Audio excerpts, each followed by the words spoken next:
Yo, what's going on, everyone? Welcome to the latest episode of Walking 90. I'm your host, as always, Elliot Barr. And just joining me is my very, very cool collection of super friends around USL League One that are bored as hell and scared as crap that US might crap the bed over the next 3 games like Italy. Whoa. Let's hope Came not. in with too much energy. I don't know. What do you mean scared? What you mean? Sir, we have lived in this paradoxical hell 4 years ago. Exactly. You hope for the worst, and I'm expecting the worst, and it's probably going to be suboptimal. It's fine. Over it's under gonna be- the amount of racist tweets that's about to pop up if we lose to Mexico. Over. Even if they win, Let the man finish. it's over. no matter the result, it's gonna happen. I'm just Right. saying. Unless Buzz is going to go into a frenzy. Unless Buzz can fuck himself. Oh, You had a little conversation with him earlier, didn't you? right. Well, let's go ahead and let's do introductions. Folks, today we got the preseason show. We're going to go through all 11 teams in USL League One. There's no MLS2 teams like MLS Next Pro that you can watch on their website because nobody wanted to pick up the TV rights. You can watch all our games on ESPN Plus because we're a legitimate fucking league. So there's all independent teams for the first time in USL League One history. That means the league is up in air. We're gonna go to break down each team, tell you about what players to watch, what players to keep an eye on, who's gonna win Player of the Year, things of that nature. And then at the end of the year, we're gonna go back and watch this podcast and probably think, "What the fuck was I thinking?" Sounds about right. First, beside me is my man Chick, but we're gonna call him Chip because that's his legal nickname. How you Not doing? even that. But So, yo, real quick before we start, you went to the U.S. Open game last night. did. How was it? Oh, well, besides the cold and the rain coming sideways, it was fun. I went to a great tailgate by the Society DSM. They had some great food, great local beer, great company. Hung out with them. Some guys from the Citizens up in Minneapolis City came down. They were nice as well. Also brought some local beer, which is unfortunate because we had to drive home, so we could only have a beer in the parking lot. We spent the first half in the DSM section and the second half in the Minneapolis section. And, man, there was a lot of fun goals. That goal by Vang, I was sitting there talking to a friend of the pod, Tyler, and we saw it go in, and I was like, there's no way he hit that from like 40 yards out. He hit from 40 yards out. And so it was a real exciting game, a little bit cold, but, the amount of goals that were scored made it really, really worthwhile. I got a picture with the mascot of the Menace, who's not scary at all, does not look like nightmare fuel, and certainly is not a grown man with padded muscles and a deflated soccer ball on his head. Certainly not that at all. Yeah, And that was scary shit. it was fun. I'm really excited. The Des Moines supporters sound like they're going to come in force. It sounds like they've got a couple of buses that they're booking to come down to Omaha with, which should be fun, especially since the Omaha tickets don't go on sale until this weekend, so there might be more Des Moines fans than Omaha fans if Des Moines plays their cards right. So, yeah, it was a great first cup experience, and hopefully when they come to Omaha, it's a little less exciting, and Omaha just walks away with the win. All right. Also joining us, making his first ever pod debut, but he's been a part of our podcast for over 2 months. He does all the stats and analytics for USL League One because I'm not intelligent enough to tell you what the fuck XG is. It's Brandon. How are you doing, my man? I'm good, man. How are you? I'm good. I can't complain. How are you enjoying watching these lower league teams that US Open Cup play and discovering all these new players and stuff? Bro, man, I love the Open Cup. Obviously, I'm a little biased. Minneapolis all the way. But there's something magical about watching people who have jobs just like me, bang goals in for fun and on national television. So I love that about the U.S. Open Cup, especially the early parts of it. And I'm really excited to see. All right. Joining me down below is the guy wearing the bottle rocket. Well, is this the bomb pop kit? I don't know. It's the bomb pop. Yeah, it's the bomb pop kit. Also, I have to apologize because he does not have a haircut today. It's Mr. Cal Carr. How are you doing, sir? I'm fine. I'm ready for the season to start. The beginning of the season is the most stressful time of the year for me, so can't wait for that to get going. We're gonna see how all these other World Cup qualifiers go. It's kind of hilarious that Italy loses, and yeah, if anyone has a problem with anything I say in this episode, you are free to tag me on Twitter. You're free to go to my DMs. If you have my cell phone number, feel free to text me as well. Now we'll make your cell phone number the tagline for this episode, okay? There you go. Yeah. We'll do All right. Embedded in the metadata. And last but not least, it is the original OG, the lady that started off this podcast by saying the hottest take of all time. And we don't know if she'll ever match it. And how are you doing, homie? Oh, good. Waiting for this USA game. Laughing at Italy. Probably putting bad karma out there for that one. Oh well. Has Atlanta, overcame their struggles of blowing stuff up from earlier this week? No. That's a Go with no. That's a weird one. Yeah, that was fun. Well, guys, Hold on. let's go ahead. Question for you, Kyle. What are you drinking? Yeah, what are you drinking, Kyle? I have a Madeira port wine. So it's kind Wow. of like, what if you took wine? Fancy bitch. What if you took really wine, made it really boozy, and also sweet? Moonshine. More or less, yeah. Yeah. It's like sweet whiskey. He really went family man on us. Bougie family man. Okay. Right. He put the kids down, was like trying to crack them with a glass of wine. Exactly. Unless I'm low on beer, so there's that issue. Oh, man. Well, look, it's great to have all you guys on. I think the fans are more or less excited. Real quick, listeners, take a moment, like the pod, or if you're watching on YouTube or on Twitter, make sure to share with a friend. We're trying to expand this. We're trying to get by 100 subscribers by the end of the year on YouTube, so help us reach that goal. But we're going to go ahead and we're just going to dive into it. Hold on. Let me back up. Let's talk about these U.S. Open Cup results that happened over the past 2 days. What were some games that stuck out to you guys? What were some moments that stuck out to you guys? For me personally, it was the Cleveland Soccer Club goalkeeper. He had a beer belly, and he was saving everything. And I felt inspired. And then I remember, oh, snap, I have back pain. One of us. Right. So, can't do that, Elliot. Don't do that. Well, I really like the North Carolina Fusion game, who apparently they just one of the teams didn't have enough players to legally play the game. So they just said, well, North Carolina already won, but fuck it, we'll just play anyways. And then they went to extra time for some reason. They played the whole game out for no reason. Right. And then there's another game where they're protesting because apparently they used an extra sub or something. And so it's like, well, what do they do? And who was it? Ranching Penguin on Twitter had the great idea of doing soccer wars. Instead of replaying from the 84th minute, just have them do the goalie wars like they did in the early 90s MLS. I mean, MLS Next Pro is already rewriting the rules, so might as well keep it going. And when they did a shootout when we played St. Louis City, and I think nobody knew, and they're like, why are we doing a shootout? The game's over. And they're like, well, the MLS Next rules say we do. And it's like, well, what kind of crackerjack shit is this? This is horrible. Cracker Jack. This is horrible. Anyone else? What were some of your thoughts on the games that happened? There was one match between Denton Diablos and Defeaters Kicks where in the first half there were 5 goals. And there were also 3 red cards. All right. That Westchester United Motown game was pretty damn good. That was. Because there was a red. That's the game they're Motown is saying that they use an ineligible sub.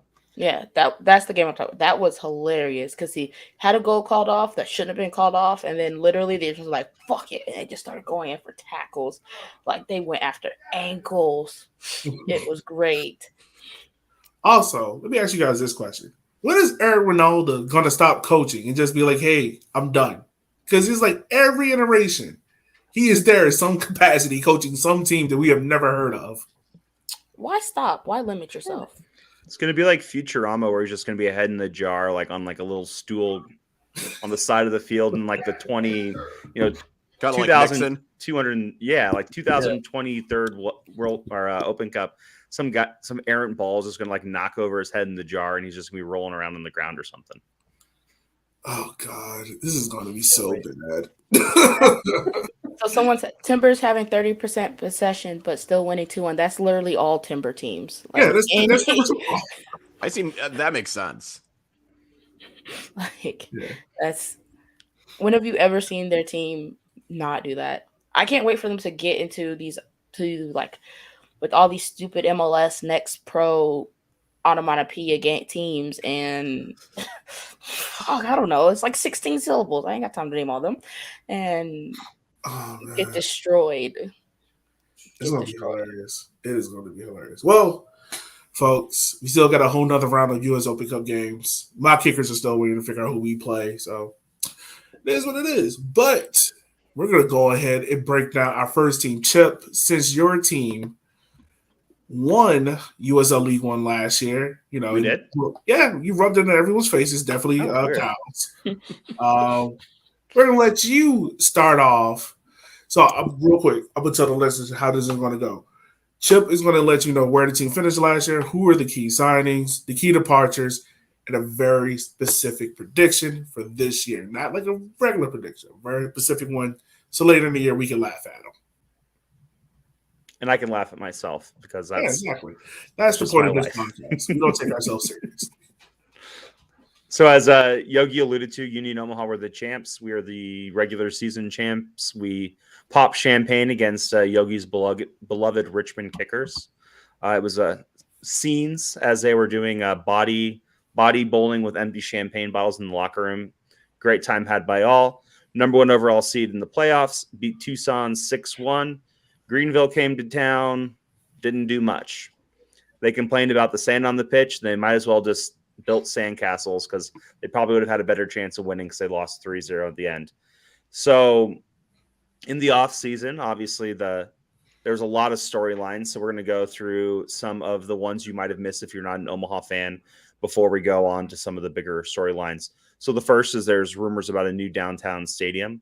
A local development blog dropped out of nowhere that Union Omaha was looking to purchase a parcel of land from the Union Pacific Railroad in North Downtown, right across from TD Ameritrade, which is the home of the College World Series. Pretty cool spot. Would actually be right on the streetcar line. That's supposed to be done in 2025. And so that would be cool to have a nice transit option. Of course, this has not been confirmed or denied by the team, so it's just speculation. As always, when I say stuff like this, before someone blows me up in my mentions saying that I actually know something, I have no clue. As far as I know, it's a rumor. I don't know if it's true. I don't know if it's false. I'm just reporting what's being said. So don't say that they announced the stadium because I said something. We returned 7 players from the 21 team. So of all the guys, 7 guys are back. And so obviously there was a lot of new signings, which we'll go over in a bit. And then the other big story was Dami Watch 2K22. Dami was arguably the best player in all of League One last year and certainly the best player on Union Omaha. He bounced around a bit, but he was in camp at Toronto FC for a long, long time before eventually signing for an undisclosed fee to Sacramento Republic, which was confirmed by the league to be a league record. So pretty cool that Dami found a new home in Sacramento. He hasn't made an appearance yet, but I hear that he's probably going to make one soon. So key signings in typical J Mims fashion. We didn't sign a lot of guys from League One. We signed a bunch of college guys. So some names that have been floating around the Omaha verse are No Meza. He is from Seattle. He's the all-time leading scorer for the University of Seattle, and he scored some of our goals during preseason. There's Hugo, who is a Japanese international who played at UNO, which is a local college here, who's been impressing. Then you also have Ryan Jiba. He's probably the name that there's been the most buzz around. I've heard probably 4 or 5 different people from the team all kind of point him out as the guy to watch. The rumor is that he's slotting into the left back position where Dami used to sit. So that should be exciting. Obviously, Jay's had experience coaching good guys there. I've heard he's a little raw, but he's going to have a lot of time to learn the spot, a lot of minutes, and he could be something really special. And finally, you have Shivani Willis, who we actually bought from a Jamaican team whose name I don't remember, but I have transfer market up, so I will know as soon as my mouse moves. We bought them from Arnett Gardens FC in the Jamaican league. So our key departures was, if you're not a big Omaha fan, if you can name a player from Union Omaha, they probably left. We had 8 guys go to the USL Championship and 4 players to USL 1 teams. So a lot of opportunity for Jay to rebuild. In fact, there's only 3 guys that were on Omaha last year who aren't currently signed with the team.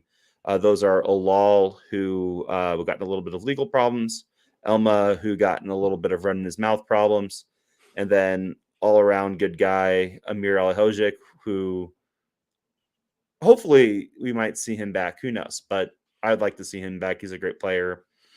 But yeah, I'm sure he's going to end up somewhere. So my predictions, which I don't think are too hot, I think they're pretty decently spicy. But my first one is that Union Omaha will make the playoffs, but it will be on the last day of the season. So we're going to go into decision day versus, I believe, the Central Valley Fuego, needing to do something to make sure that we're doing something in the offseason and we're not, packing up our bags early and leaving. And then my second hot take is that Omaha will not lead the league in attendance this year, but they'll still outdraw Madison. And we'll get to who I think is going to lead the league in attendance shortly. Ooh, that's going to be fun. All right, next up, it's the version of the podcast, Brandon. Why you say it like that? That just sounds weird. Well, just got to bring it in a little bit. It sounds weird to say that. Take yourself off mute, Brandon. You're on mute. Rookie. Nerd. This is embarrassing. Oh my God. Damn. What a rookie move. Anyways, all right. So talking about Greenville, obviously we were the runners-up. Ignore everything Chip said. He's just wrong. He just says stuff all the time, and we don't need to listen to him. It was definitely a tough game in the season. So I'm just not going to talk about it. It kind of hurts actually a little bit to even continue talking about that. So we're going to move on. Obviously, you might have heard the news. We were applying, trying to get a new stadium. It was actually going to be like 5 minutes from my house, and I was super pumped for it. Didn't go through yet. They're trying some other stuff, but obviously right now they are trying to regroup and figure out what's next, because the county council decided they didn't want to do it. But there's a lot of drama there too, but we won't go into that today either. So some key signings we have, obviously, some of them that I thought were really interesting to start were Lucas Coutinho coming back from Tulsa. That's a really exciting one. I think he's going to be – I watched him once and then a little bit. He was in for a little while at the Clemson game, and he looked really good. And then also Vinton Evans. Those two, for me, are really interesting just because they kind of – for me at least, I don't know, maybe I'm wrong, they signify a little bit of shift in kind of our play style. Because typically, John Harkes likes some tight to the touch wingers who can, do other stuff as well. And then, we've used a second striker for most of our time. And so switching to Coutinho in attack, as well as Vinton, who is not really a, get chalk on your boots kind of winger, more of like an inverted kind of player. Should be interesting. And obviously, I don't think he's going to replace Galanes or Ibarra right now, but he's fantastic and he can play centrally too. So I'm really excited to see them. And then obviously Noah Frankie is coming in. That's a really exciting one. Chip is actually really jealous about that. So I'm excited about Noah Frankie. That's going to be a really big addition to our team, just replacing Abdi Muhammad, because that's a big loss for us, going off to Columbus, the MLS All-Stars team, Columbus 2. And then the big one is our man Jake Keegan is coming home. And so I'm really excited about that. And he's probably got a chip on his shoulder right now, so he's going to have a big season. I can feel it. I can absolutely feel it. We had a lot of people leave as well, obviously, even though we were second, I think, in like total minutes retained. As far as the players that were coming back, I think Richmond was the the only one that was greater than us. And so the culture, obviously, at Greenville is awesome. People want to stick around. People want to play for John Harkes. Want to play for Greenville. So that's really cool. But we did have a lot of players leave, go to bigger places. Like, I mean, Marius Lomas went off to Malta and is playing quite well out there. One of mine is don't worry. You said I can't believe Keegan isn't the first mention. I was saving it for last. I'll get to that later. I'm really excited for Andrew Booth, and I think that's going to be one of our biggest misses this season. Honestly, he was such an important player, and you can already tell he was, before his injury in the second game, he was fantastic for Charleston, and so I'm really excited for him there, and I think we're going to miss him coming into 2022. Obviously, we have Lachlan McLean going to Northern Colorado and Abdi Muhammad going off to Columbus too.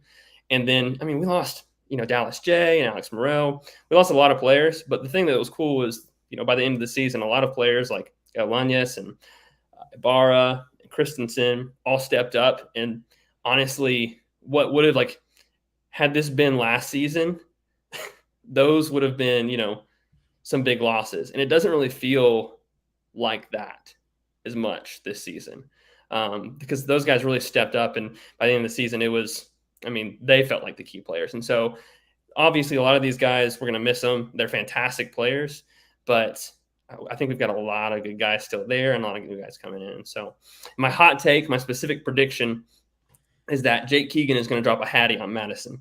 At Madison. Okay. At Madison. For the brand, right? Yep. Yeah, He's a professional. I know that. But I think he's going to have a great season, and I think he's going to be ready to go. So, all right. Well, that's Greenville. Next up, we have Eb, who more or less might not have scouted Chattanooga. We're just going to figure this out as we go. I did a little bit of research, not a lot. You should know me by now.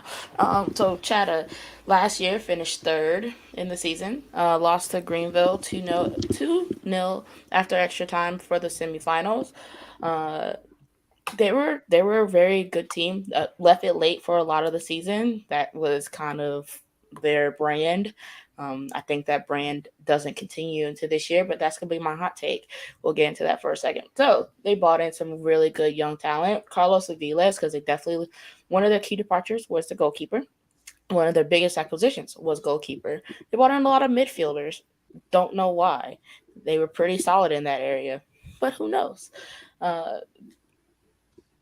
Losing their goalkeeper is not the best. It's a league of turnover. We all saw that. We see it with Chatham. We see it with Union. We see it with NCFC. For somehow Richmond didn't do that. I'm confused, but whatever. My true love is NCFC, who I did a lot of research on. So that's why I'm flying through Chatham. But my hot take for Chattanooga this year is they're not going to leave it late. I think they're going to be the team that goes, you score 3, we'll score 4. And they're going to run off of fumes and vibes until the end of the game. That is literally all they're going to do. And I'm kind of excited for it. I just don't want it to happen to me again. Now that you said it, it probably will. Yeah.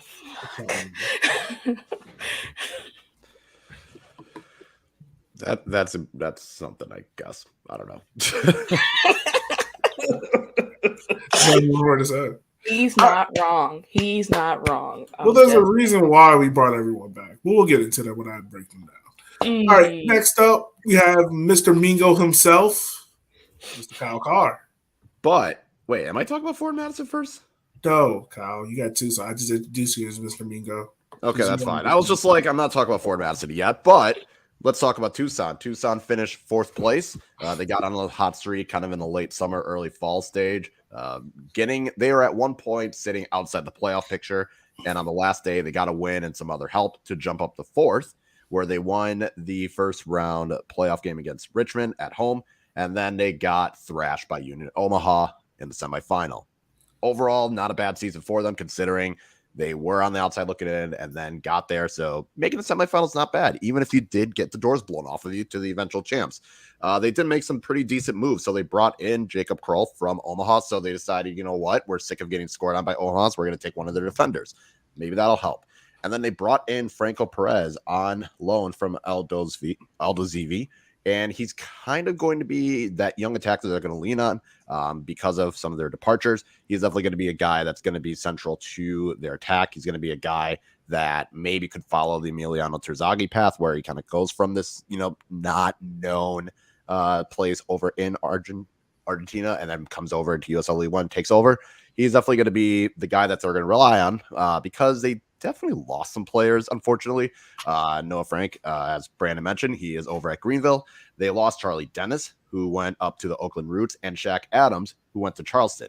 Now, I'm looking at the roster, and I also don't see Kevin Rodriguez anywhere in their lineup, which is definitely interesting because he was one of the few guys that they announced coming back. So my prediction for Tucson is going to be they're not going to make the playoffs.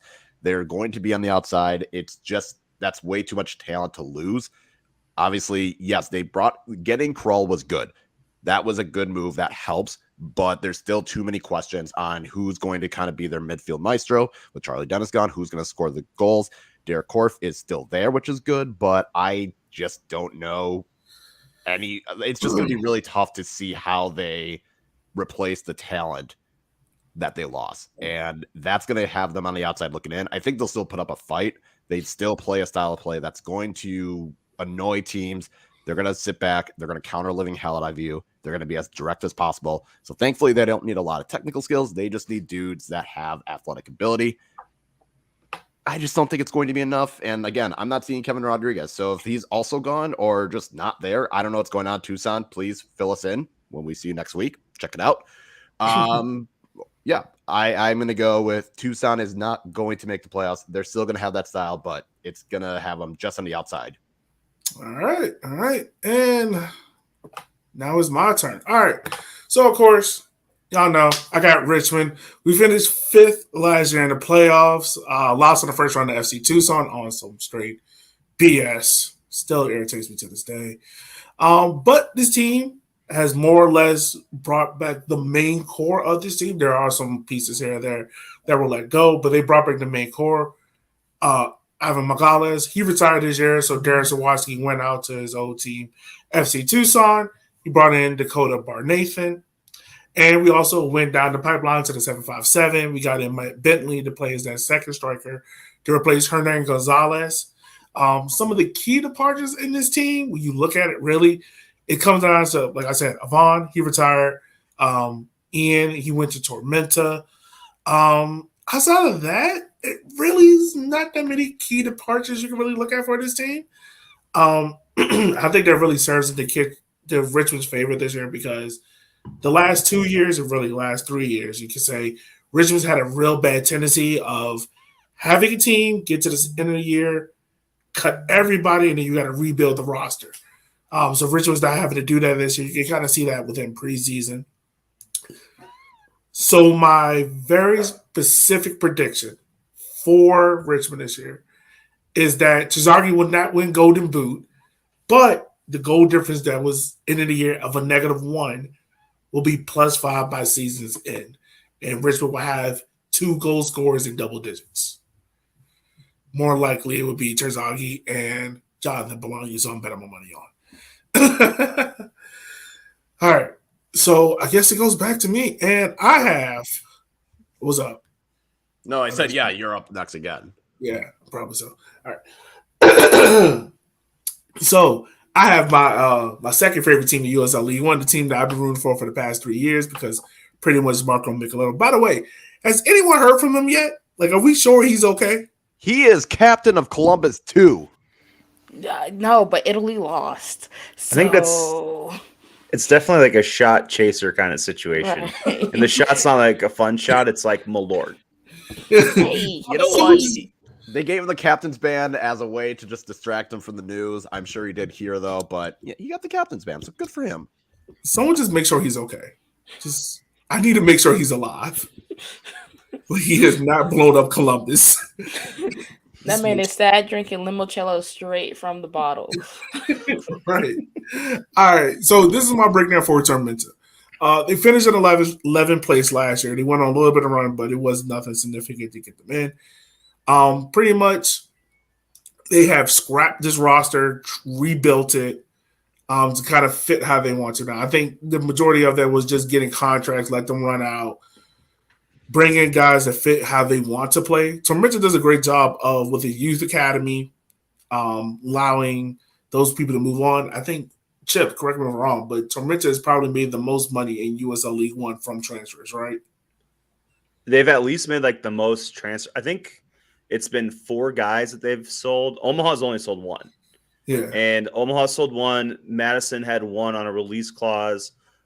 And then they've sold Micheletto, Mueller, and 2 other guys. They sold 1 the other day, and then there's 1 more. So they've sold 4 guys. So they have twice as many sell-ons as the rest of the league. Yeah. Which is crazy because you wouldn't think that when they finished, where they did last year. Torment away, man. If you're doing ebony transfer math, that's a smooth 7 figures. And this is why we're not in charge of no one's budget. All right, getting back to this team. So they added some key pieces, some very exciting pieces. Like I said, they added Ian Antley. As you remember, he has a twin brother named Connor Antley, who happened to win Defensive Player of the Year the first year in his league. He's not Tampa Bay Rowdy. His brother's there, but his brother's coming off of 2 back-to-back ACLs injuries. I'm just rooting for him. I'm hoping him the best. I just want to see him play because the guy has a lot of upside talent. He's a cool guy. They also added a Union Omaha player. It's kind of what happens when you win the championship. Everyone kind of want to take a part of your roster. So they added Tobias Otaini. Hope I said that right. Probably didn't, but I probably did. They went to NYCFC. They added Kings for Adaje from the MLS Cup team. And then probably the transfer that broke the internet the day that it was announced, Kazi Sterling from Pottersboro Town, but more or less from Spurs. I'm interested to see how he plays in USL League One. I'm interested to see how he plays. But he did lose some key players such as Azid Liati, who's at Atlanta United / DC United, and then Luca Marafolton. He went to, I think it's an Austrian team. He went home. Yeah, I think he went to the Austrian team. And their new center back from Maryland Bobcats. I forgot to mention his name, but him as well. So it's going to be interesting to see how South Georgia's play. So my very specific prediction for this team, I have 2. 1, South Georgia Tormenta last year were the chaos team that we all picked. I'm predicting them to have one Sports Center what the fuck moment, whether good, bad, or indifferent. I'm picking them to have one Sports Center moment for this league. 2, I'm just going to say it. I'm picking Pablo to be the most improved player for the year this year. He's going into year 4 now. He's been the goalkeeper there. I think this is the year, like, if Tormenta is going to make this famed playoff run, he's going to have to play lights out, and I'm expecting him to do that this year. Famed playoff run. Well, year 1, they were like in the playoffs, and then they just died off a cliff. They haven't been back since. Hurt and everything fell apart. Yeah, it just fell off a cliff. They were running with North Texas at one point, which is ridiculous to think about. Consider that North Texas team. They were running with them, staying on pace, and then fell apart. Injury. It was wild to watch. Yeah, it was wild. It was wild. So that's why I got down for South Georgia Tormenta. They're everyone's favorite little team to root for. Like, both the Ivans is cool. Bernadette is awesome. I can't help but root for them. But guess who's next is Mr. Kyle Carr and the Mingos, your favorite team. All right. So, yes, Ford Madison. Last year, it was not a fun year. Lots of draws, lots of blown leads. They decided, after finishing 9th, to fire their head coach in Carl Craig. So they decided to replace him with Matt Glazer. That was the first thing they did as soon as the offseason started. With that, they did bring in some pretty good players. I'll mention a few Probably the first one is going to be Mitch Osmond. He is an Australian center back over from OKC Energy. They also brought in Andrew Wheeler Omininu from Sacramento Republic, who played with Coach Matt Glazer over in Sacramento beforehand. And the other notable key signing, and this one is probably going to be the most intriguing, not only to me, but probably for most fans of the league, is going to be Mateus Cassini. He was over at Botev Vrasta over in Bulgaria, but he is someone that from the Fluminense Academy, he came over to Italy, got signed by Palermo when they were in Serie A. So when Palermo was actually good, some were trying to have him be the replacement for Pablo Dybala after he went to Juventus. So the talent, someone saw the talent in him. It'll be interesting to see after kind of a stop-start career if he can get it, if he can kind of turn it around. We actually have the same amount of kits as wins, so fuck that. Going on with that, so yeah, I think it's going to be, can he play up to that talent? If he does, Madison can really do something special. They did lose a couple players, the most notable, Aaron Malloy, as a transfer over to Memphis 901, and then Connor Turbo Tobin. He was not brought back by the club. He was their captain for the first 3 seasons. He played in, I'm pretty sure, every league match. Definitely was someone that was a core part of Fort Madison's defense. Multiple all-USL teams. So how they go about that is going to be interesting. But my first prediction is going to be that they are going to have, they're going to be in top 3 for fewest goals allowed. I think the upgrades they made defensively is been really shocking. And granted, I first did this before more of the signings came in. So since I had put that in, they signed Meli Timguya from FC Edmonton over in the Canadian Premier League. They had signed, they then also signed Mikey Maldonado from North Texas, Cesar Murillo from Greenville, and now they just added one more player. You might have heard of him. He may have scored a goal against the U.S. So Fort Madison defensively have done a pretty good job at trying to make sure to solidify that defense, which is why I think they're going to finish in the top 3.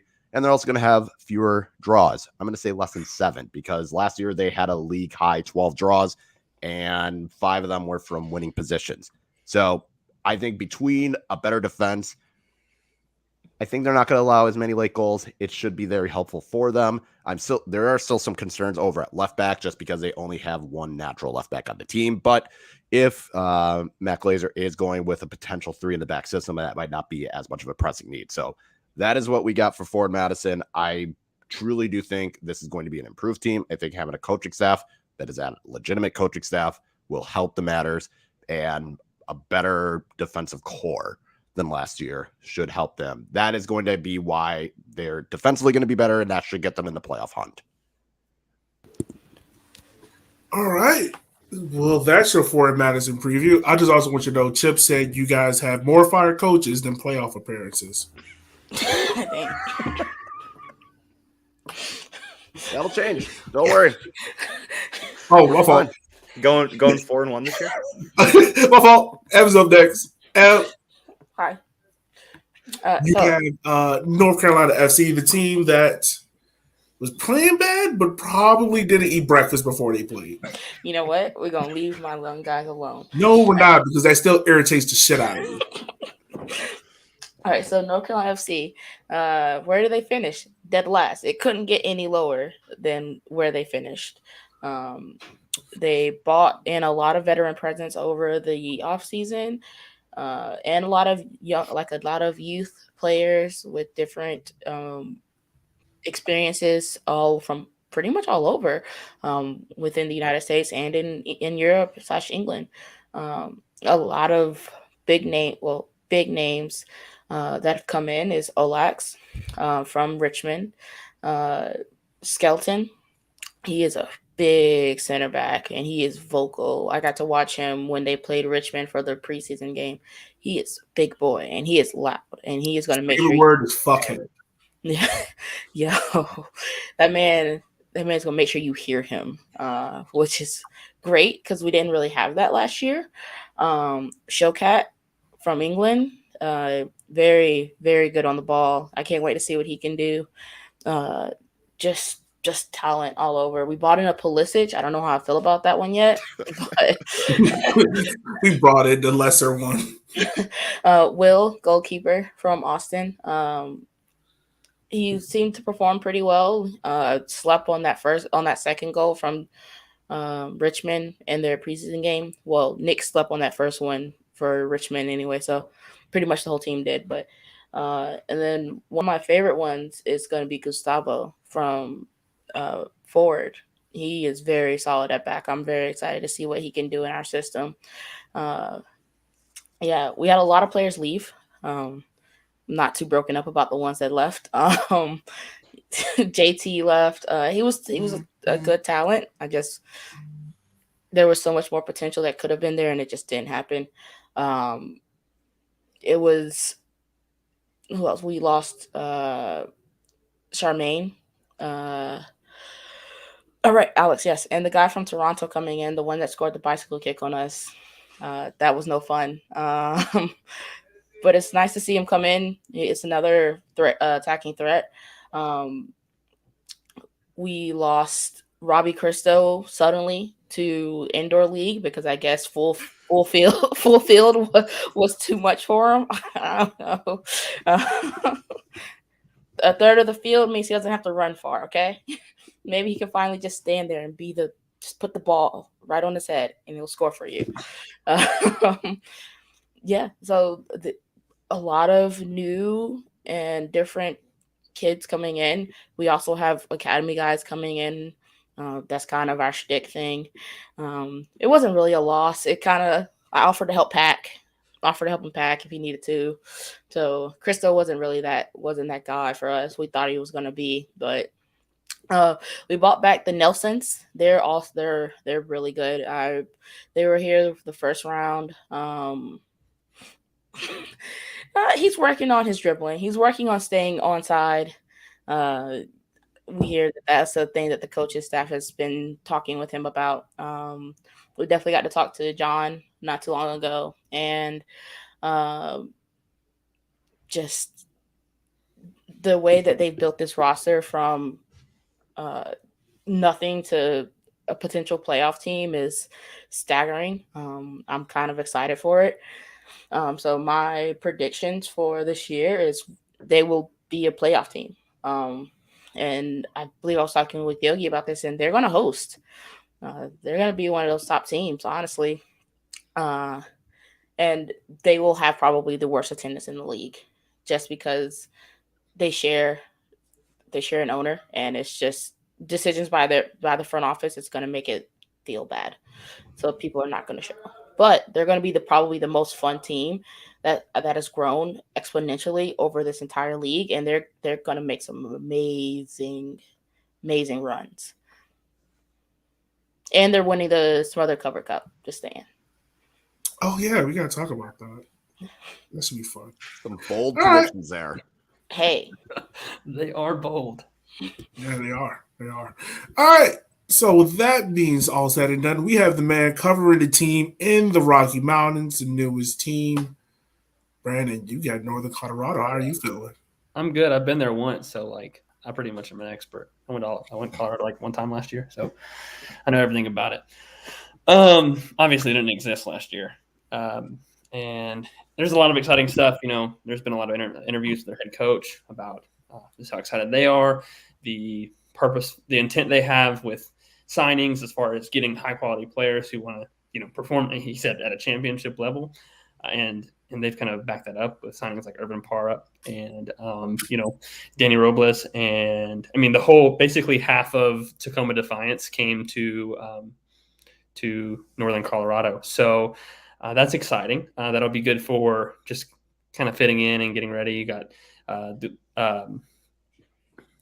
Dinso, and you've got a couple other guys and Urban Para actually played at the Defiance as well for a while. And so that's some cool stuff they've got going on. The off season's been kind of confusing for them. Obviously they're building that new baseball, soccer stadium, whatever you want to call that. What do you call this, Chip? No comment. Okay. Mixed use field. Okay. Yeah. Mixed use. Okay. And so they just had some really weird stuff going on, getting ready to start. It's been a bit of a rough start, it seems, but they've got a lot of great players coming in. It's honestly, just looking at it off the bat, I don't know if they're the best individual collection of players, but I mean, they're fantastic. I mean, you got Rob Cornwall coming over, and I've watched a few of his games. The dude he's crazy good. He's not if you play Football Manager, he's a bit of a no nonsense center back. The dude is serious business, and so that's going to be great for the defensive line. It looks like they're playing a back three according to preseason, and so yeah, he's going to really anchor that right side pretty well. And then obviously Lachlan McLean is heading up to Northern Colorado, which is a huge shift in weather, and he's going to probably do great as well. So they got a lot of great players coming in. Obviously, they didn't have anybody leave because they didn't have any players. But I think for me, when I look at this team right off the bat, just based off of individual talent, I think they're going to get a playoff spot. And I know, like, first time in the league, whatever, but I really think that they'll be in the playoffs come the end of the season. And I do think that despite the fact that he had a bit of a rough patch in his career, that Denso is going to really thrive this year. He's going to do a lot of the stuff he was able to do back at Tacoma, and with Rob Cornwall on his side of the field, lockdown, he can do whatever he wants. So I think that Ulysses is going to have a big year. I think he's going to be one of the best right backs in the league, to be honest. And that's going to be one of those that I'll probably come back at the end of the season and be like, wow, what a dumb move. But right now, I'm convinced of that Denso is going to be fantastic. And with Rob Cornwall right behind him, I think that'll be a lockdown. And so, yeah, playoff spot, Denso is going to kill it. All right, there you go. Next up, Chip, you got Central Valley Fuego, your second favorite team of all time, my friend. I do like the Fuego. They're pretty cool. I will say on Northern Colorado, the other thing they've got going for them is they were told to go kick a ball first before talking smack, which when that happened to Omaha, they made 2 finals in a row and won a regular season, won a championship. So if that curse continues, like, big things in Northern Colorado's future. So Central Fuego, so they're a new team, kind of, sort of. So the Fuego started off as a USL 2 team before they folded to make way for Fresno FC, the Foxes, who played 2 years in the championship before folding in 2019. And that team was then moved to Monterey and became Monterey Bay FC, who is an interesting team in the championship. And so they're a team that's existed before twice now and now exists again, this time with the original Fuego branding that really resonated. When they were in USL 2, they drew over 3,000 people on a regular basis, which is a huge number for USL 2. When they were in championship as the Foxes, they drew 4,900 their first year, 4,200 the second year. And that was playing in a baseball stadium, which is not very appealing to a lot of people unless you're in Omaha. And so, they, I think they're going to be interesting. They still have a lot of groundwork. Like, a lot of the guys that are now coaching the team actually were with the Fuego when they were USL 2 team. And so they've done a cool job of a lot of the guys that they have brought on have been from the Fresno area. So, everyone talks about NoCal and SoCal, but there's a huge chunk of California that no one talks about in the Central Valley there. And there's a lot of talent in that area, and they're bringing it out. So some of the big names that they brought on were Villian, who scored 9 goals last year for OKC. You have Anthony Valverde, who's a midfielder for Pitt last year, and then Nathan Smith, who was a goalkeeper for the USL Championship champions OC. And they've brought in 7 guys from NISA, which kind of makes them the USL 1 equivalent of Detroit City, minus the stopover in NISA. So it'll be really interesting if you are someone who's engaged in the whole soccer wars concept between USL 1 and NISA. It'll be interesting to see how those NISA guys do, because I think a lot of USL 1 fans kind of view that as a little bit of an inferior product. So it'll be interesting to see how they will do this year. Big departures. They didn't have any because they didn't exist. And then my hot take for the Central Valley Fuego is that they will lead the league in attendance. And not only will they lead the league in attendance, they're going to actually break the season attendance record that Madison set in 2019 of 4.2 thousand people a game. And I will also think they'll make the playoffs. We got a lot. Now, I just want to make it known that Chip is trying to erase all Madison history here. This might be clean. Okay. Okay. It's all they have. No, but I think, you look when they were in the championship, they were pulling numbers above that, and not to take away from Madison's accomplishment of the 4.2 average, but I think they're really, really soccer hungry in Fresno. We kind of saw it in our interview, which is available in our archives, when we were talking to some people in their organization. I've been in contact with people in their organization.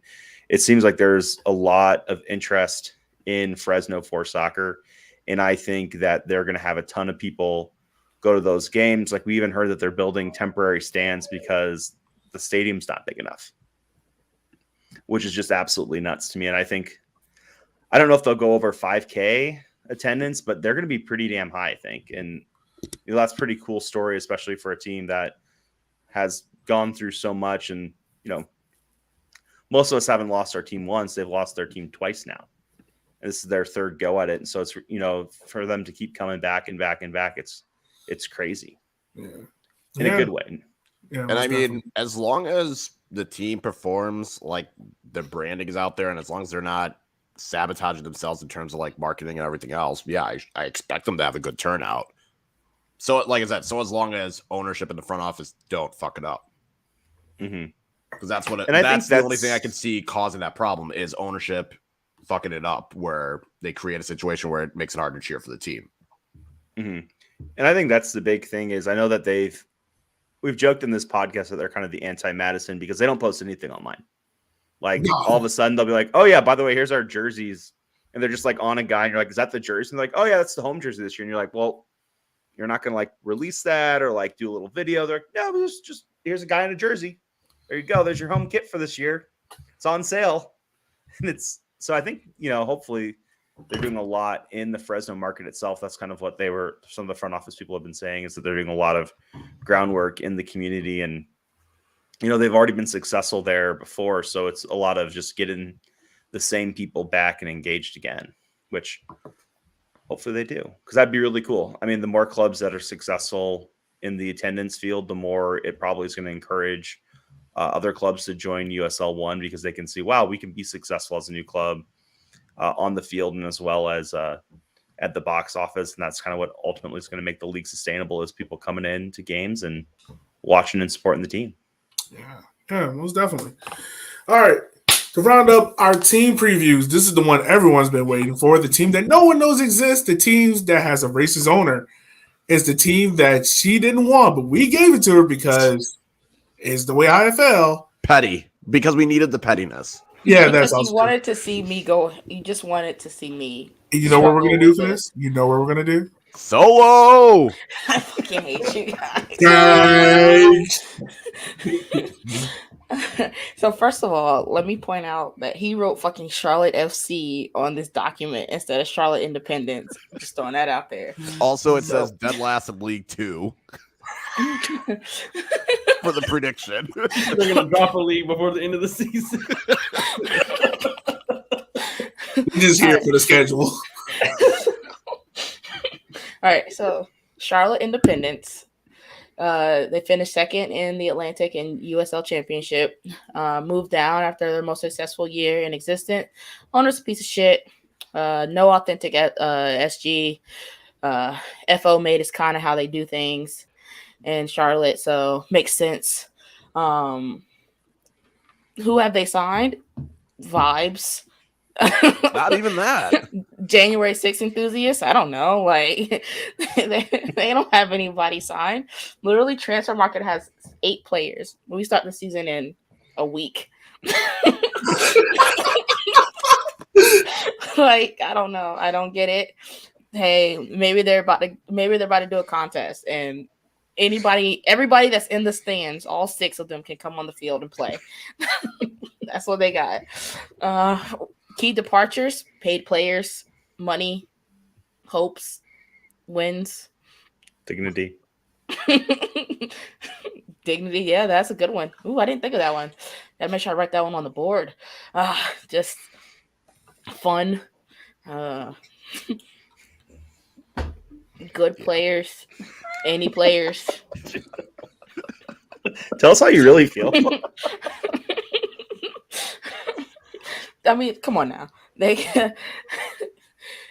see MAGA FC. See, you look. I'm getting all these ideas all at once. Alex, I'll text you.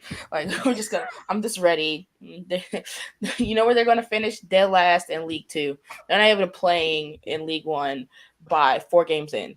They're like, you know what? We're good. We'll fold. We'll become the new MLX Pro people thingy doohickey for Charlotte FC. And we'll call it a day. And that's what they're going to do. That's what they're going to do. That's how they're going to market themselves. And they're going to say, you know what? We're good. You can keep your money. The $99 tickets will not be worth it. You'll have more fun going to the racetrack down the street. That's 4 kids racing their bikes in circles.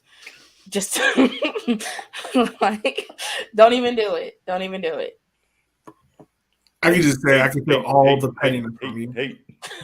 And this is why we had to give Ebony Charlotte. Yeah. Because no one else could do it as good as how she just did it. No one. No one's touching that. No one's touching that. Wow. All right. So those are you guys. Those are your team previews. Those are the teams, how they're looking this year. Outside of Charlotte, I'm pretty sure everything is up in the air until we get games started in 2 weeks, which is really short and coming up. We're going to go ahead. We're going to move into our not team of the year, but our 5-a-side team for the year. So everyone selected 5 players who they expect to stand out. And knowing our luck and our logic, none of these players are going to do dog shit. And that's fine with me. I will say, there's some breaking news real quick if you guys want to hear it. Oh, what's the breaking news? Jay Mims has shaved his beard. He had a beard? Years ago. He had one last night when I saw him at the Des Moines Men's game. Oh, did he? Did not know this. Yeah, and he came up. He's in season mode now. Shaved the beard. He's up on stage right now giving his little talk. He's not in season mode until he complains about something. He was complaining last night already, so there you go. So he's in rare form. He's in mid-season form, is what you're saying. Season mode. Does he look like a little kid with his beard shaved? Yeah. No comment. Cal, are you doing the Twitter? Yeah. Charlotte Independence, they exist. I mean, but do they? But do they? Like they do, but what more am I supposed to tweet Where? about? Like, to tweet about? Where do they exist? There. They just put out the By definition, they exist. They just put out a jersey that made no fucking sense. Nothing about Charlotte makes sense. Did you see what they released? Did you see the person that was in the kit? That is the only person they have signed. Exactly. Clay Dimmick? Sure. That's what I'm saying. I can't refute it, so we're gonna go with it. You're ruining the joke, Brandon. I know, sorry. The one guy. The one guy. They just found some random guy and said, "Hey, you kind of look like a soccer player. Want a free jersey so we can take some pictures of you?" Sure. You look nice in that Charlotte FC, kid. You want to come play for us, kid? Come on. What's soccer?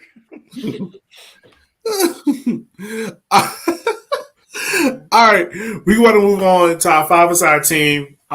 So how do you guys want to do this? Do you guys want to go say your 5 in a row, or just by like 4 in midfielder? How do you want to do it? I just go for your whole thing.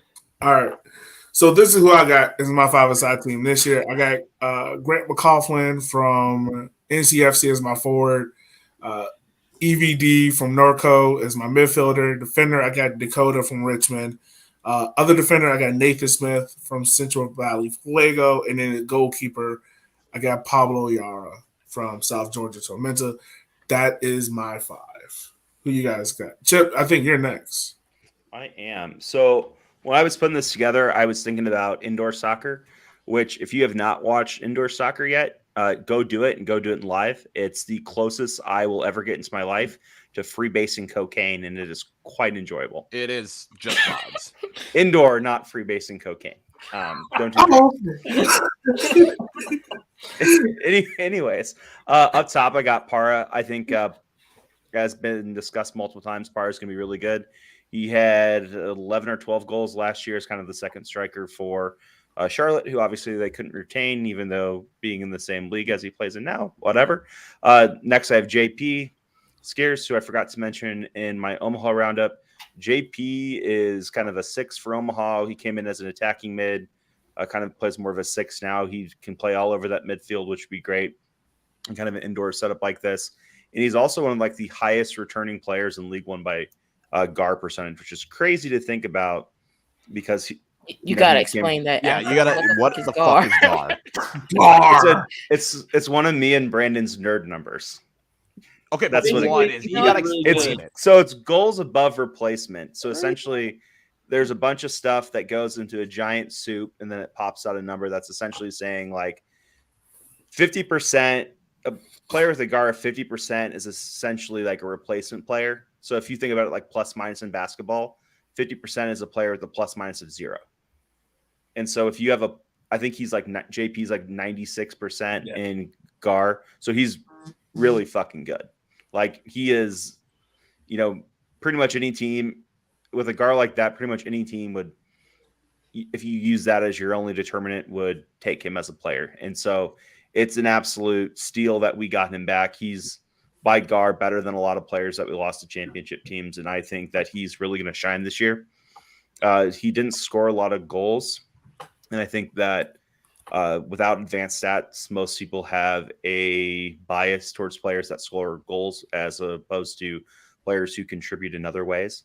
And he was just an absolute monster in the midfield when it came to duels won and key passes and long passes and like everything else. Like if you did like hockey assists as a stat for soccer, he'd have a ton of hockey assists because if you go back and watch a lot of the goals, he's the pass before the pass for a lot of those. And he really was kind of the engine house of our offense last year. Great guy. Can't say enough good things about him. Next, I have Noah Frank, who should be in Omaha right now, but he's not. And so he plays for that team in Greenville, which, whatever. That's fine. I see how it is. Then I have Mitch Osman from Ford Madison. Again, this is a guy who was an awesome player, a beast for Oklahoma City Energy. I think we all kind of know the story there where they kind of got blipped away and allegedly they're coming back next year, but we'll see. And, he's a guy who could have played championship this year, could have played championship at a very high level this year, chose to come to Madison. I think he's going to be a really good center back. And I think, like Kyle alluded to earlier, Madison's going to have just an iron curtain in their back line, and they're not going to get scored on a lot. And then finally, I have Akira in goalkeeper, just because I don't want to seem like a homer by picking 2 Union Omaha players. And Matt, zero wouldn't be baseline. The metric doesn't go negative with how it's calculated. Something apparently excited happened, or someone's really excited about hearing about baseline goals above he's replacement a numbers. Razorback fan. Oh Good. no! Yes, beating Gonzaga. Let's go. Yes, my boss like is that. a Zags fan, so if they lose, he's either like not going to log on at all tomorrow, or it's going to be a really rough day. For selfish purposes, I need Gonzaga to lose. I For need my them own to- bracket. You still got a bracket? Oh yeah, we're good. Like we're fine. We only lost one Final Four. No, we lost two Final Four teams. It's fine. I still got my champion. Yeah. Kyle, you sound like you owe money to the mafia. Oh, It's fine. Yeah. it's fine. We're good. I don't know. Between the mafia, I'm sure I owe more money to the government and my children than the mafia. So like, it's fine. What I'm hearing is Kyle's going to be bribing Madison players to take dives this year for the mob money. I don't need to bribe anyone for that. I will be yelling it. We got to shithouse our way to victories. Do what you need to. We'll talk about shit housing your way to victory. Kyle, you are up next, my friend. All right. So, yeah, I also had Para for my forward. I had Lucas Coutinho because seeing him at Tormenta before his injury, he was just so good on the ball. So wanted to have him. Like, I was also going with if I had to put an indoor team together, fuck defending. If you can be good on the ball, we're good. So then I also have Otieno for Tormenta, Noah Frank. And then I had Nuhu because, again, I feel like having someone that's good with the ball at their feet is going to be absolutely necessary. So that is simply my 5 side. We don't need to defend. I'm going full on Milwaukee Wave in the 90s. You're going to score a bunch of goals, and defending is optional. If you have to do it, fine. We got Otieno there. Otherwise, fuck it. Score goals. All right. There we all go. right. You got that. Eb, you are up next, homie. All right, so I went a little homer. I put Showcat in there, just because I still need this day in his life, 36 hours in his life. I still need that. I just can't wait for him to hit June and start sweating. Why is it hot? Why is it, man? Sako, threw him in there at midfield. Ivan from Richmond. I think this is just going to be this is literally all vibes. Jamie Smith from Greenville, who was just signed. That's a homer pick for me because he went to NC State. I can't help it. Okay. And then Akira, just because, again, homer pick for me. But he's also a really damn good keeper. Okay. And last but not least, it's Brandon. Who you got? I'm gonna be honest. I just pick people I liked.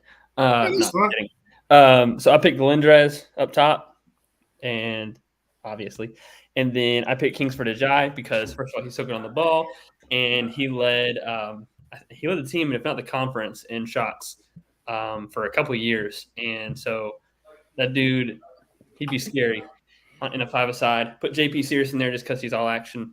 Again, like Kyle said, who needs to defend? I got Noah Frank as my only defender. And then I decided to go Akira just because, if I've got all those people who are going to be attacking, I need a good goalkeeper who can stop everything when everybody else is halfway across the field. So, yeah, that's who I went. JP, Noah, Kingsford, and Galindrez. All right, so I have to go get ready for the USA game. So I'm going to throw you out my Get ready. Chill out. I have to go to the bar because I'm hosting a watch party. Well, we're not going to get into watch parties right now. I didn't know. I thought y'all called Are her you the mad mom. because someone else is throwing another watch party? No, not at I was all. going to Please say, take well, this away Ebony from is me. AL, so she is cornering that market. So I'm going to throw out my vibes Take team. over. I'm going to throw my vibes team out there and my chaos team out there and my hot take out there real quick. All All right. My vibes team, Tormenta. They're just it's gonna be smooth coasting, all vibes, all season long. I don't know how you still got them making the playoffs, but wow. He is going through it, dog. He's a Razorbacks fan. This is hilarious to me because this is how I am when NC State plays, but I'm more crying. And then my chaos team of the year will be NOCO because they're going to be fucking phenomenal and they're going to cause havoc wherever they go. And my hot take is someone already took it, but it was about somebody's going to win the Open Cup, and it's going to be a League One team. All right. I didn't go that far.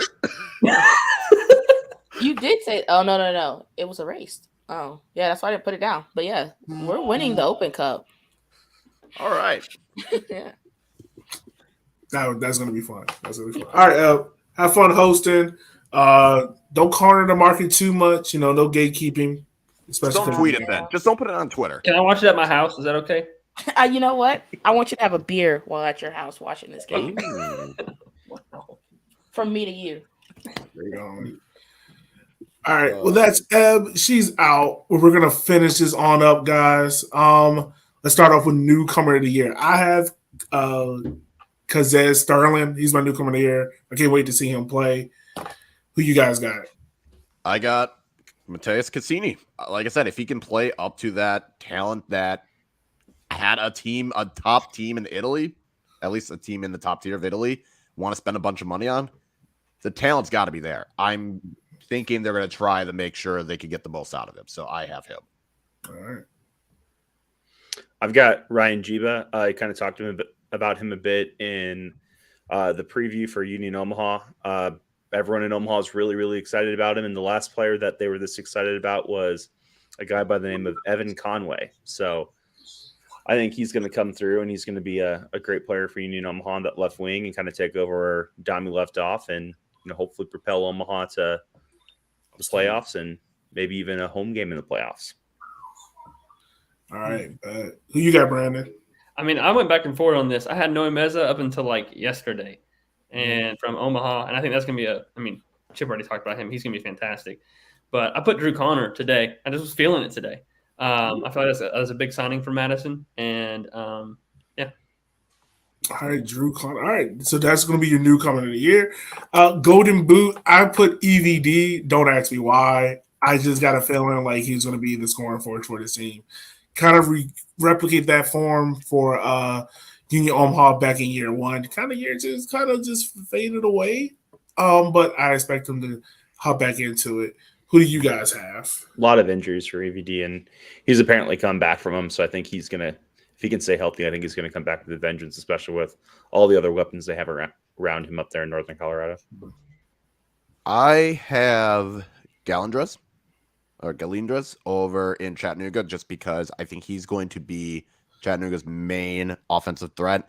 We know when we were talking to Jimmy Obleda, he's expecting more out of him this year. So I think he's going to be, and I feel like it's going to be a bit more balanced. I don't think there's going to be such a high scoring season from everyone. So I think that's why it's going to be a close race, but I'm going to go with the guy that's going to probably shoulder the most burden for the team other than Terzaghi and Galindres. So Okay. All right. Perfect. Then I have Terzaghi for mine. I was kind of disappointed in Yogi, for going to be completely honest, especially after all the chest pounding last year about how Terzaghi was the best player in the league and the MVP and everything else. Like, he's still that. He's still the man's the best player in the league. The man's won 2 years in a row. Like, it's kind of hard to bet against the guy. And I think Richmond's going to be a better team. They're going to have some more stuff around him, and it's hard not to pick the guy who has the league record for goals in a season and has won it twice before. Like, I'm not betting against him not to get it. I just think there's not going to be an over reliance on him. That was my thought process. Yeah. I don't think Richmond's going to depend on him as much. He will still probably get 10 or 15 goals. But he'll be second in the league, but Noko's going to rely. Like, if EVD doesn't score at least 12, Noko's not making the playoffs. Mm-hmm. I'm just saying this more than anything, and I don't know what his government name is, but I just don't want RVA's red in our mentions like blasting us about not including. Too late. He's already here. He already did. He's already there. He's not up in it. He's already throwing comments. This is self-preservation right here. I already know what I said, Matt, but I'm allowed to change it. It's obvious. He is who he is. There he is right there. Matt, that is your government name. I'm going to hear from him on Sunday. He just will be like, make a 15-minute spell about how I didn't pick Terzaghi. Hey, better you than me. Yeah, exactly. I'm used to it. He's probably going to text me like in 3 minutes and ask me why I didn't pick him. It's going to happen. Well, Matt, if you need to vent, my ad is at Kyle Kochi.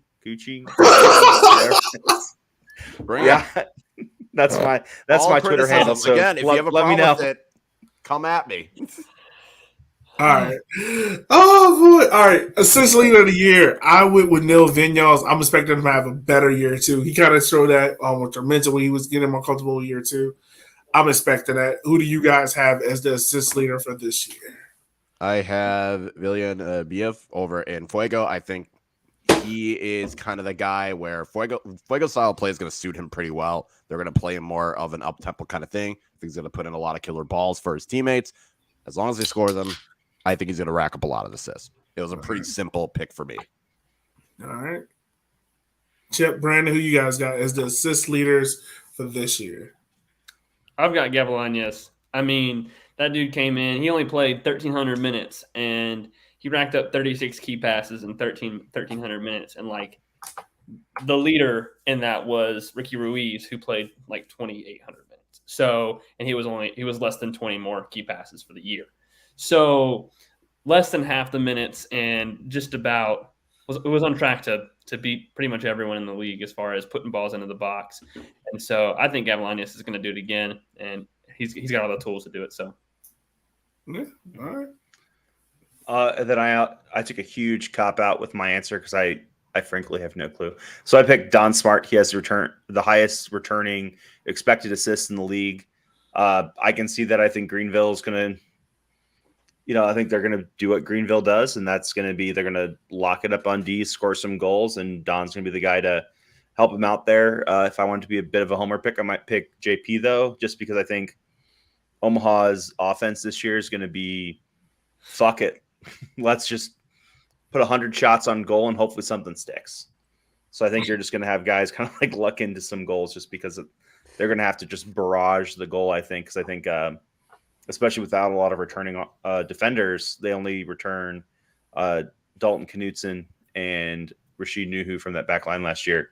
So I think they're going to have to really score a lot more in these games when before they could kind of sit back with a 2-0 lead and kind of just play smart. And I think this year they're going to have to just attack the entire time. Yeah. Okay. Defender of the year. Who do you guys have? I went Brandon Frick because it seems whoever is the defender on the team that allows the fewest amount of goals will win the award. And I think Greenville, until proven otherwise, will allow the fewest amount of goals. So it just went to him. Okay. same. With the same logic, I picked Mitch Osman. I think that Madison backline is going to be very, very, very, very good. And so I think, he's going to be the linchpin of that defense, and he's shown that he can do it in the championship level. I assume he can do it at the League One level. And, like they said, can you do it on a sunny day in Omaha? And I guess we'll find out. This is going to be fun. Brandon, did you say yours yet? I said same. I picked Brandon Fricky as well. Okay, I just want to make sure I ain't skipping you. For me, I went Dakota Barnathan. I think he's going to be a solid addition to Jalen Chris or underneath and on who's over that center back pattern back there. It's going to be fun to see. I just hope he doesn't retire after year's end because Richmond has had a defender retire every year, and I get tired of it. All right, moving on. We got goalkeeper of the year. Who are your guys' picks for this? Paul the Wall, baby. Paul the Wall. Paul the Wall. Again, one with that same logic. Lowest goals goes to the keeper. Is it right? No, but that's how it goes. Who keeps the shots out? New. Who gets the shots out? It's gonna be Nuhu. The man's gonna have to stand on his fucking head this year. I think we asked the question last year when we had the argument between Nuhu and Akira being the goalie of the year, and the Omaha fans are saying, well, look, he allowed the fewest goals, and the Richmond apologists, including Matt, were like, well, he didn't take like half the shots Akira did. Well, he's gonna be taking a lot of shots this year. It's gonna be like spring break in Cabo for Nuhu there. A lot of shots, and hopefully he's bulletproof. Whoa. No Richmond apologies. This was proven fact. Akira was facing shots for no reason. There are like 5 games last year where if this man does not make a save, I am like, this show does not happen. I am canceling this show mid-season. Right, that's going to be Nuhu's. You were going to cancel the show at the end of the year if Richmond didn't make the playoffs. Like you were. Yeah, 100%. Oh, this show was not happening. There was not going to be a season 2. We were going to be League One unfiltered. 100%. 100%. I think for sure, like he's going to face a lot of shots, and I think it'll be interesting to see the goalposts moving from the Richmond guys when Nuhu does this. They just have a flip flop of their seasons, and it's like I'll give it to you. I'll give it to Nuhu. 100%. If he does it, yeah. He got to lead now. He has to lead in what was it? I think saves. What was the other one? It was saves or something else that Akira led in. I think save percentage. Yeah, I think so. Something like that. Yes. My pick, I'm going Pablo Yara from South Georgia. I think that man is going to face a stupid amount of shots. There's no defense in South Georgia. Once again, they have gone all attack. And I'm not expecting defender. Yeah, exactly. I'm expecting him. If Tormenta is going to reach the goals they expect to reach this year, they need that man to show up and show out. And this year forward, It's time to see whether or not he is the goalkeeper because there's been no one challenging him. Every other goalkeeper that's been proven in this league is not had someone challenge him, but they've shown like, hey, they're worth it. So it's time for him to see. So I'm going to put him down there. Coach of the year, who do you guys have for this one? I have Jimmy Obleda because he is going to lead Chattanooga to a regular season title. That is my prediction for them. We need a nickname to reflect his breakfast choice. Tuna. Big tuna. Yeah, that's the only way how we can describe that. Tuna. I have, and I'm going to mess it up because I keep thinking it's the Irish pronunciation, and I know it's not. Eamon over at NOCO.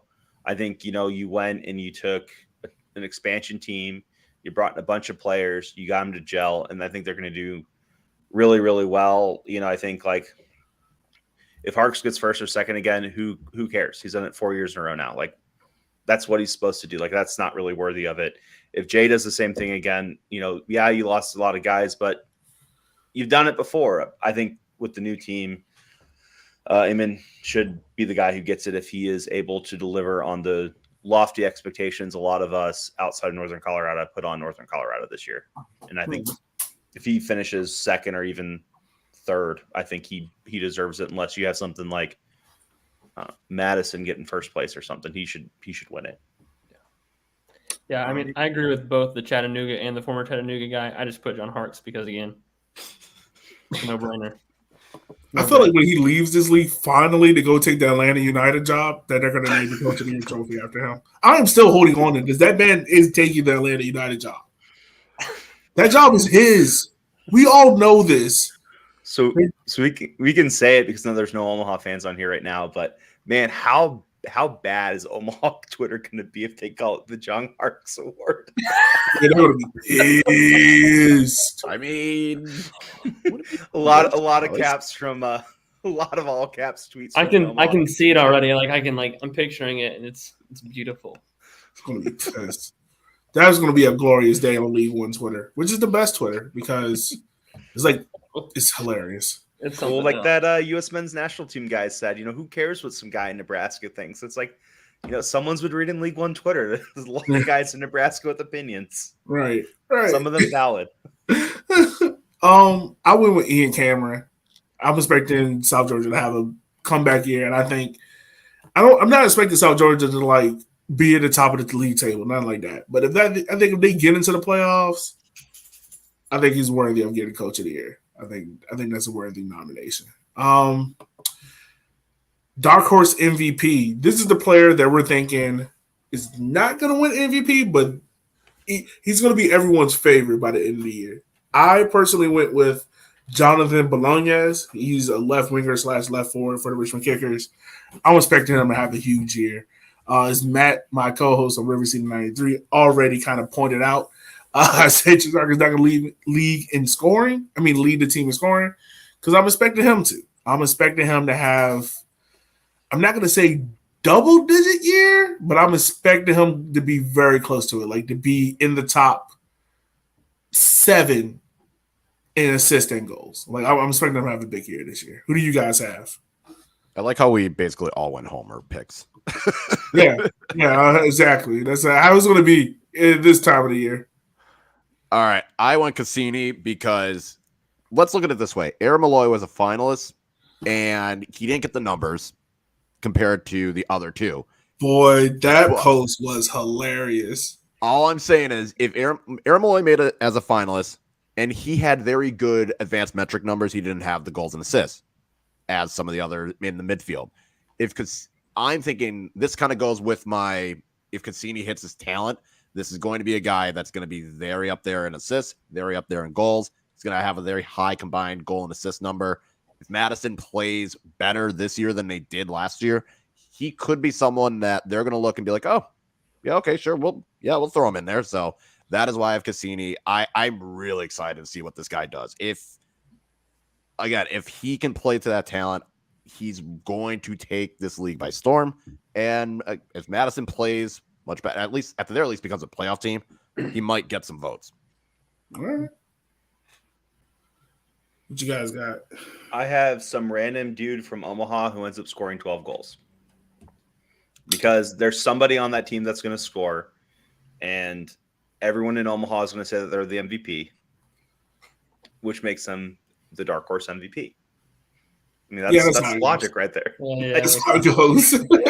You'll hear. Well, I can say it and I won't get in trouble. But if one of you said it, you wouldn't hear the end of it. But yeah, for sure, like that's what's going to happen. Like Noah's going to get 12, 13 goals and like 4 assists. Or Ricky Reeves is going to do the same thing. Or it's going to be some guy from Omaha is going to do it. And you're going to hear a lot of banging of the drum from Omaha, and probably deserve that the guys should get some recognition for what they've done, especially when, it's probably some guy who was playing college ball last year, JUCO ball last year, and all of a sudden he's tearing it up in League One. And even if he doesn't win MVP, he'll probably go up to championship for, $100,000, like, some other players have. Like, that's what's going to happen.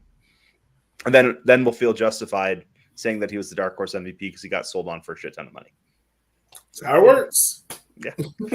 Self-fulfilling prophecy. Also, quick thing. Congrats to Ecuador and Uruguay for making the World Cup. Oh. Jimmy Obleda, I hope you're having fun. Go Ecuador. Yeah, I went Gavlanes just because, again, I think he's going to have a big year. I mean, he came in and by the end of the year was one of our key players. We're going to get you that man's jersey. I tell you, no, I do. I think him and Jesus Ibarra are both going to be key to this team this year. And yeah, I think he's going to have a big year.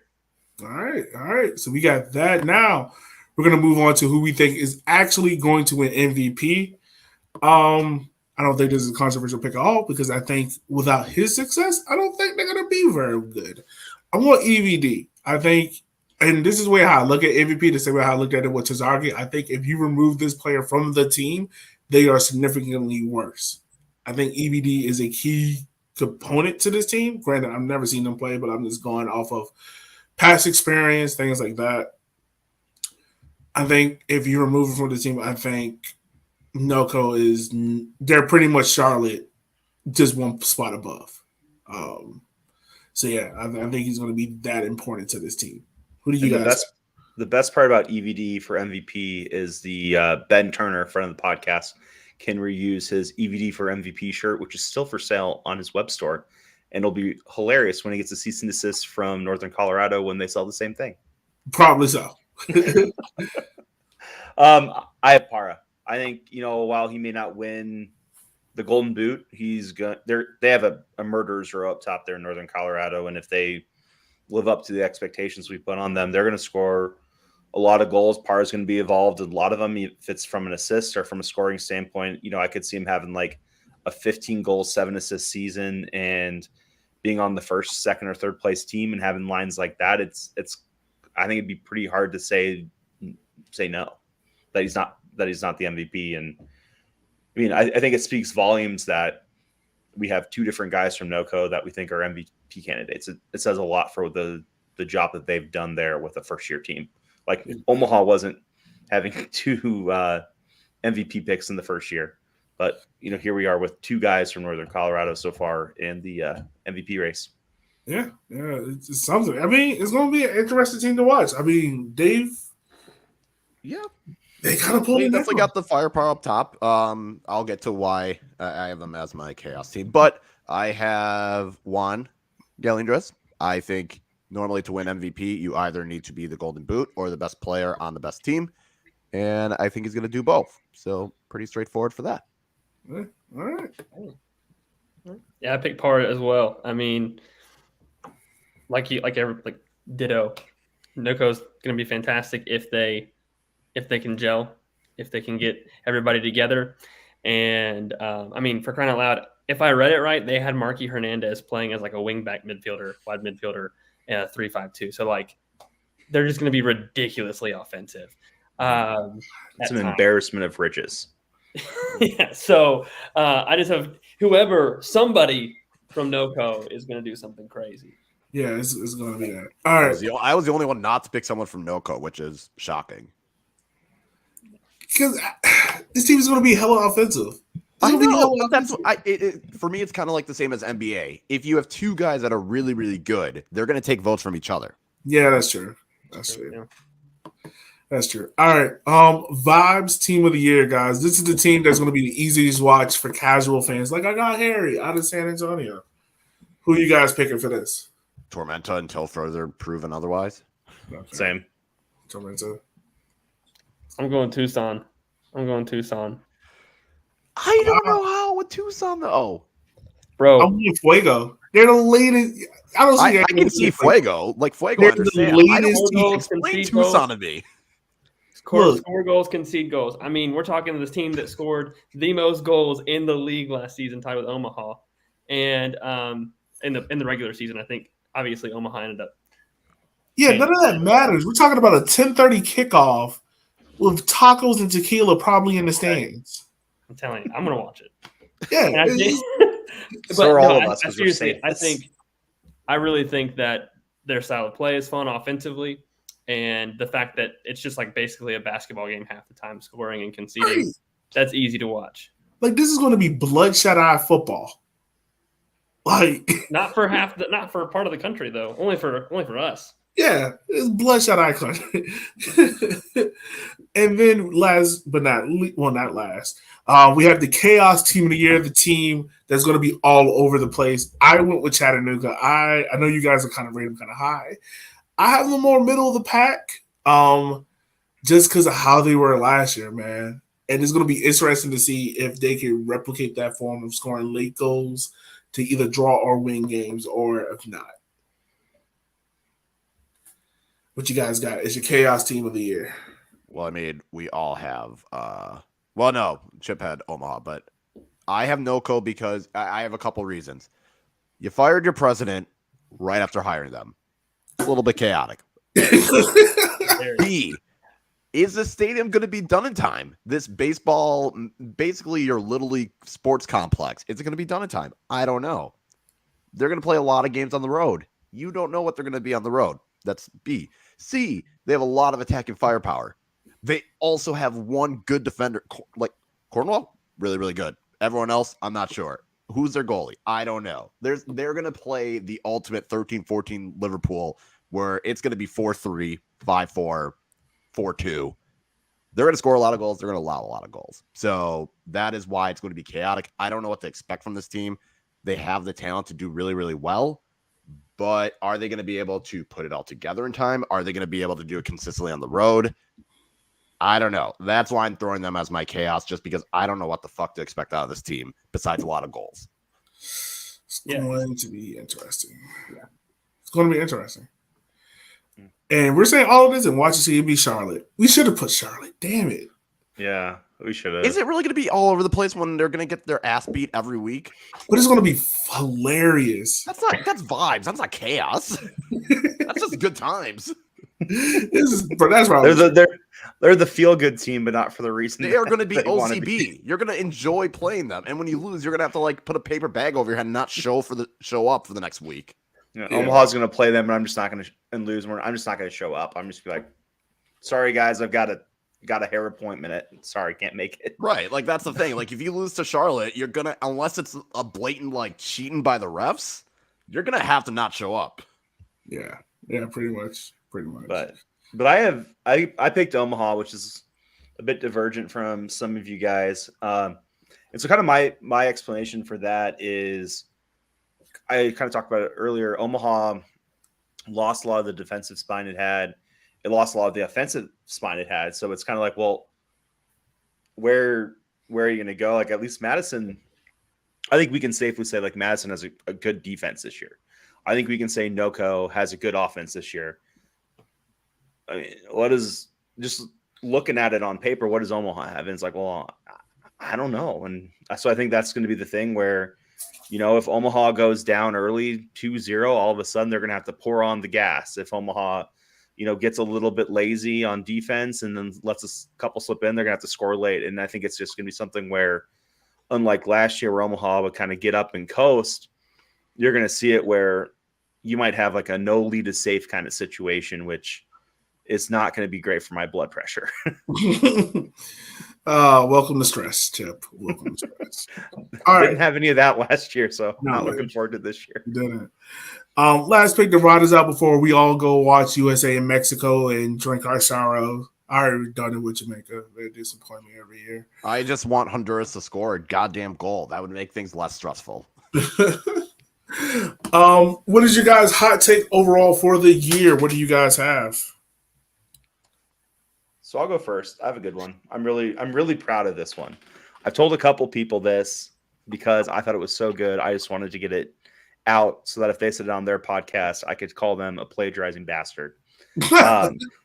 So NOCO, not only is their stadium situation like in limbo, but 8 of their games are Wednesday night games. And this is a bit of Colorado geography. So they're in between Fort Collins, which is a pretty big city, and Greeley, which is, 100,000-ish. And then they're right in the middle of like a cow field in whatever that town's called, Evergreen Pines or something, Millennium, whatever it's called. So I think that they're not going to have a lot of people at games, especially just you can't buy a ticket yet. It sounds like if you look online, there's not a lot of stuff going on. Like I've looked on the Colorado, our Fort Collins subreddit, there's like no chatter about the team at all. I've looked on the Greeley subreddit, there's no chatter about the team at all. So my take is that Northern Colorado is going to have the largest gap between their final spot in the table and their final spot in the attendance rankings. All right. I So they're mean, going to who pull was like it before? Was it Chattanooga before their stadium? Like, no, it I'm was legitimately Tucson trying to last year. wonder who would have had the title beforehand. If you don't count MLS2 teams because that's cheating. I'm It not would be counting Tucson MLS2. last year. So I think Tucson towards the end was getting about 1,200, but then they were 4th in the table, so they would have the biggest gap last year. But I think they're gonna. I don't know, and I hope I'm wrong because attendance is a long-term indicator of success for a franchise surviving. So hopefully I'm wrong, but I just at least this year I don't really see them having that many people in the seats, especially with all the Wednesday games, them being out in the middle of nowhere. And I just want I to just know don't how see the it. Future Legends Complex, aka the stadium, already has 4.3 as a rating on Google, and it hasn't even fucking existed yet. Same thing with Charlotte Supporters Group's AstroTurf.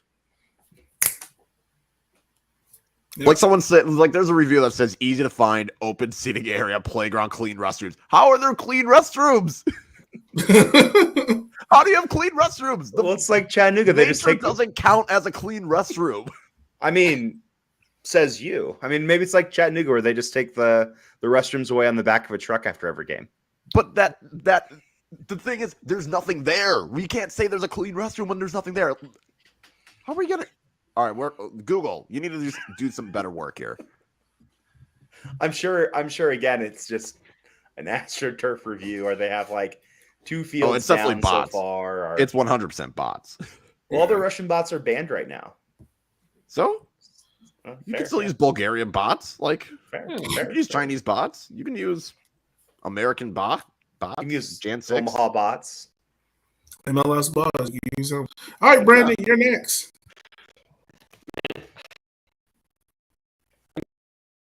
This one.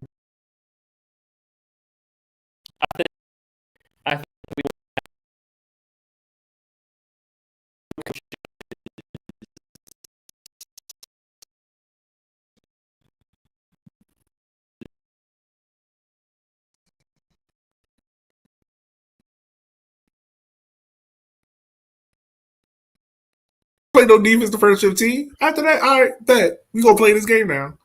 I got that, and I also have we will have one coach at the end of the year go up to a USL championship team. We will have one coach leave to go to USL championship. Who that would be, I don't know, but that's what I got.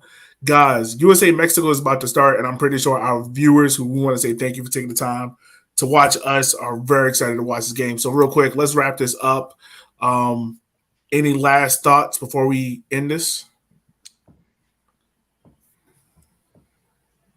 I would say it's going to be an interesting April. I think between the Open Cup and the beginning of the season, there's going to be. I think we'll have idea of the teams and how they will be in April. If a team makes it far in the U.S. Open Cup, like I'm predicting, that might hurt their league form.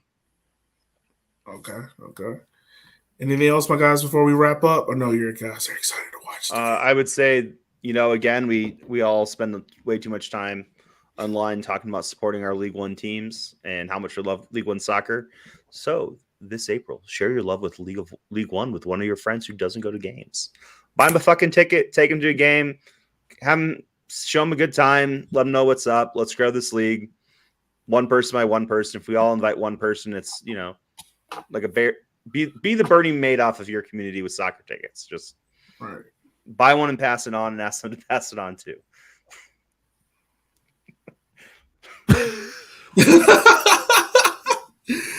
That's a choice of a person. I struggled there. I'd love to know. I'm good. If you have a local podcast, let us know. Yeah. We're just saying, we know some teams out there. We don't know what their podcast is. So hit us up. Let us know because we don't care. All right, y'all. That's all we got. Be easy. Be safe. We will holler at you guys next week where we will break down the week 1 games and hopefully some US Open Cup games. As always, you can follow us on Twitter at Walking90. And that's about it because we don't do Instagram. Well, we do have an Instagram, but we don't use that shit. But it is what it is. Holla. See you later.